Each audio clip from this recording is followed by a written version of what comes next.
कि जैसे वो बिल्ली के बच्चे जो थे आवे में, और बिल्ली चारों तरफ रो रही थी, हाहाकार मचा रही थी।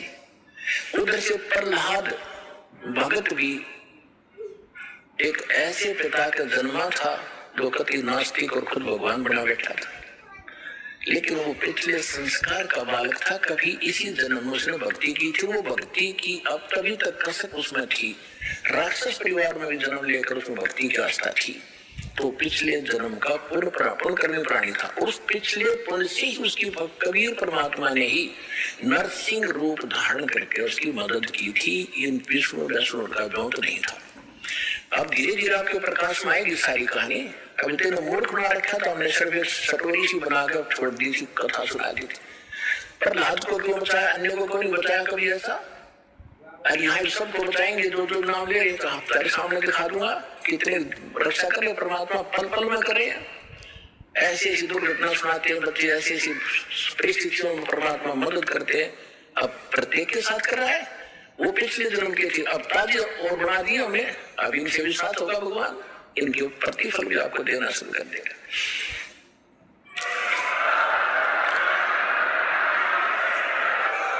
तो प्रहलाद कच्चा पक्का था।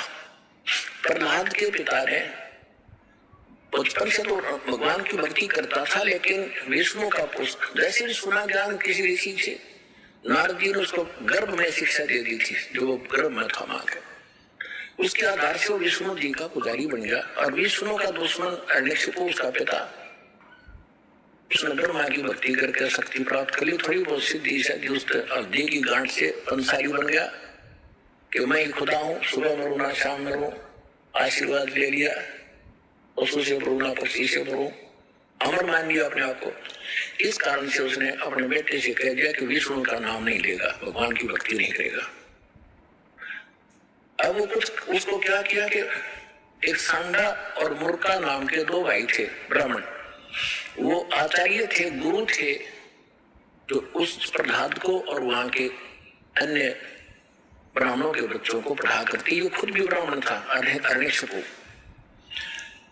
तो प्रहलाद को उनके पास भेजा कि तुम इनको पढ़ाओ और मेरे को भगवान इसके अंदर जताओ।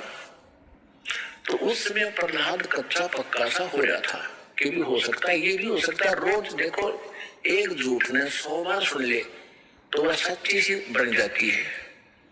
इसी स्थिति में परमात्मा ने उसको फिर दृढ़ता करना था।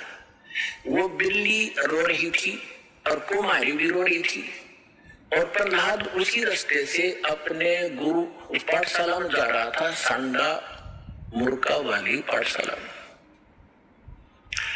जब माई रो रही थी, बिल्ली का तो उसने नहीं ध्यान दिया क्यों रो रही है। उसको माई से पूछा कि माई क्यों रो रही हो आप,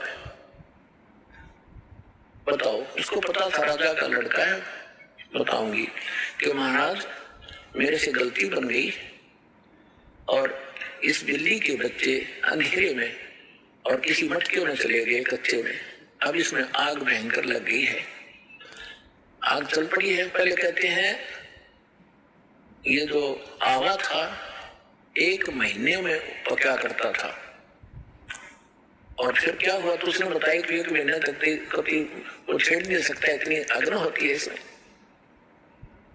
तो माई ने, उस प्रहलाद ने पूछा फिर आप कैसे रक्षा करोगे?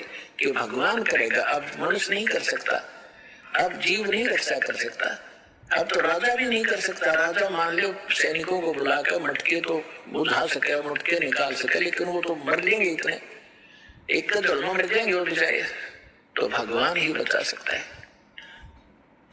क्या माई भगवान विष्णु जिसके वो भगवान है, यानी क्या माई भगवान इतना ताकतवर है कि वहां भी रक्षा कर देता है? कहाँ बेटा, हाँ महाराज, परमात्मा इसलिए कहते हैं कर लेगा माई, जब तुम ये आवा तुम्हारा पक जावे।